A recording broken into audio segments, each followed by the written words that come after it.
भागवतम गोविंद गुरु बंदो अविजन सोए।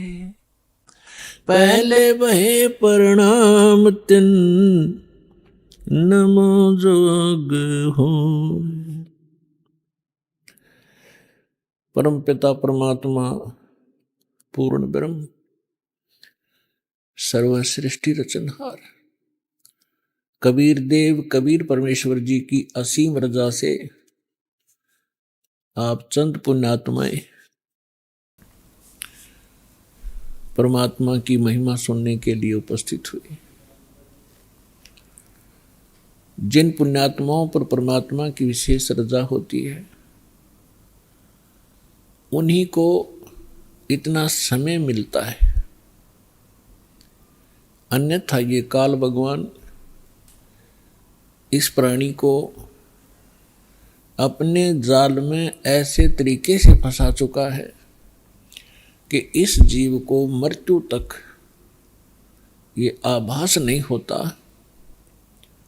कि मैं कर क्या रहा हूं, मुझे करना क्या चाहिए था। जिस संपत्ति को मैं जोड़ रहा हूं, जिस परिवार को मैं अपना मान बैठा हूं, जिस स्थान को मैं अपना समझता हूं, इसमें मैं रहूंगा कितने दिन। फिर हमारा एक ऐसा समाज बना दिया, हम उस परंपरा को देखकर संतुष्ट हो जाते हैं कि ये सबके साथ ऐसा ही हो रहा है, मृत्यु हो जाती है, कभी भी मर जाते हैं, कोई बात नहीं, कोई बात नहीं, चलेगा, क्योंकि हमारे पास कोई विकल्प नहीं था। अब परमात्मा स्वयं आए, यथार्थ ज्ञान हमें बताया, तो हमारी कुछ आंखें खुली, क्योंकि ज्ञान से ही एक सतर्कता आती है, ज्ञान से ही रुचि बनती है, ज्ञान से ही दिशा बदलती है। और ज्ञान अधिकारी के मुख से उच्चरित होगा तो वो असर भी करता है।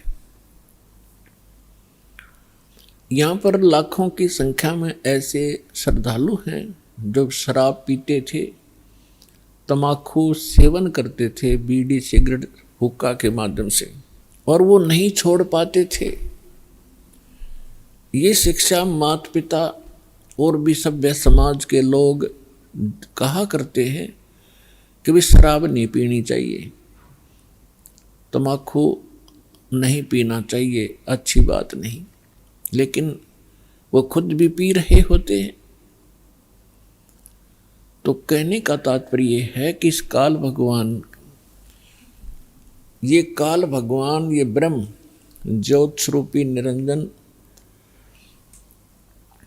जिसको ऋषि महर्षि ब्रह्म कहा करते थे, और वो ब्रह्म साधना करके अपने आप को सबसे सुपीरियर माना करते थे, इसने इस जीव को ऐसे ढंग से फंसा दिया और ये विकार ज्यादा करवाता है। इसने अपना एक मन एलिमेंट छोड़ दिया आत्मा के साथ में। आत्मा को आवश्यकता है परमात्मा की महिमा की, परमात्मा के गुणगान हो, इसको उसकी आवश्यकता है। और ये मन इसके ऊपर प्रधान बना दिया, इसको डरा धमका के रखता है, भयभीत रखता है और विकारों की तरफ घसीट ले जाता है। विचार करने की बात है, तमाकू कोई पीने की चीज है? तमाकू इस शरीर को कार्बन डाइऑक्साइड की बजाय ऑक्सीजन की आवश्यकता है, और ये इसमें कार्बन डाइऑक्साइड इसमें प्रवेश करवाता है हुक्का बीड़ी सिगरेट के माध्यम से, और जिसके कारण आत्मा मलिन होती है, मन में विकार पैदा होते हैं, स्वभाव ठीक नहीं रहता। और स्वभाव ठीक नहीं रहेगा तो हम एक दूसरे के साथ छोटी सी बात पर भिड़ पड़ेंगे, लड़ पड़ेंगे, लट्ठम लट्ठा, तमोगुण बन जाते हैं। फिर शराब कोई पीने की चीज है? जिसको पी के बेसुद्ध हो जावा इंसान। और मांस कोई खाने की वस्तु है। अब हम कितनी स्पीड से इन बुराइयों को ग्रहण कर रहे हैं। तो काल ये चाहता है कि ये आत्मा परमात्मा की है और ये हमारे साथ प्रतिशोध ले रहा है। इस नालायक ने गलती खुद करी और फिर गलती हमने करी कि हम इसके साथ आ गए, इसके ऊपर आसक्त होकर के। इसने वहां ऐसी गलती करी जो ऐसे सच्चे लोक में अलाउड नहीं। एक युवा लड़की के ऊपर बदनीयत की और जिसका दंड इसको मिला कि वहां से निष्कासित किया गया। हम इसके साथ पहले ही चिपक चुके थे तो हम भी यहां फंस गए। तो इसने गलती स्वयं की और अक्षुब्ध भगवान से हो गया।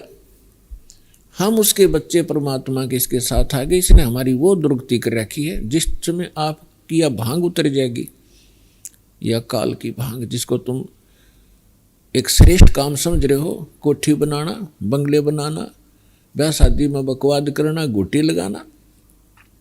और ये ज्ञान जब आपके हृदय में समाएगा तो पता चलेगा आपको आप कैसा जीवन जी रहे हो। तो ये चाहता है कि जितने आप दुखी होगे परमात्मा उतना ही दुखी होता है।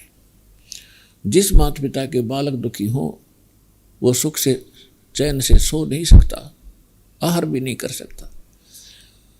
और उस परमात्मा के आप बच्चे हो, इसने क्या हालत कर रखी आपकी। किसी का कैंसर होगी, किसी का टांग टूट गई, किसी का आंख फूट गई, किसी को कोड लगा है, कोई वैसे मानसिक परेशानियां। फिर बाकी बच्चे हैं बकवादों पर लगा दिए, घुट्टी डालो, फिल्म देख लो, मांस खा लो, नरे कर्म बिगड़वाता आपके। और फिर इसने कहा है कि जैसे कोई कर्म करेगा मैं तो भगवान वैसा ही फल देता हूं। और इस मन एलिमेंट को छोड़ रखा है, सारी बकवाद करवाता है। और ये मन इतना पावरफुल है, ये समझ लो ये ज्योत निरंजन ही है। और ये ब्रह्मा विष्णु महेश के भी वश नहीं। तो जीव की औकात आपकी। तो जब हम समर्थ की शरण में आते हैं फिर इसका प्रभाव हमसे हट जाता है और परमात्मा की भक्ति करने से आत्मा में शक्ति आती है। और फिर इस मन की वो बेमतलब की बकवादों को आत्मा रिजेक्ट कर देती है दृढ़ता के साथ। पहले ये दृढ़ता के साथ रिजेक्ट नहीं कर पाती क्योंकि इसको कोई सहारा नहीं मिलता। तो अब परमात्मा की भक्ति से आत्मा दृढ़ होती चली जाएगी, विकार छूटते चले जाएंगे और आपके अंदर एक विशेष विनम्रता और सद्भावना उत्पन्न होती चली जाएगी जो भक्त के लक्षण होते हैं।